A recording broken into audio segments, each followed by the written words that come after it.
In this tutorial, I'll show you how to download Adobe Premiere Pro for free on your PC or Mac using Adobe's official free trial. First, click the link in the description below. This will take you to Adobe's official website. Select your country, then click Start Free Trial. Next, you'll see 3 plan options: Individual, Business, and Students and Teachers. If you're installing Premiere Pro for personal use, choose the Individual plan. If you need it for multiple users or devices, you can select the Business plan instead. The Individual plan includes a 14-day free trial of Premiere Pro, along with a 30-day free trial of Adobe stock. Once you selected your plan, click Continue. Enter your email address and click Continue.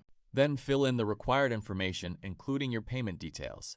Adobe requires a payment method to start the trial, but you won't be charged as long as you cancel before the free trial ends. After that, click Agree and Subscribe.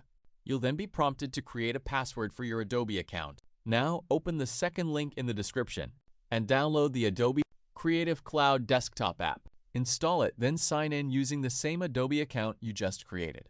Once you're logged in, go to the Apps section. Find Adobe Premiere Pro and click Install. Wait for the installation to finish and you're ready to start editing. That's it for this tutorial. Thanks for watching and have a great day.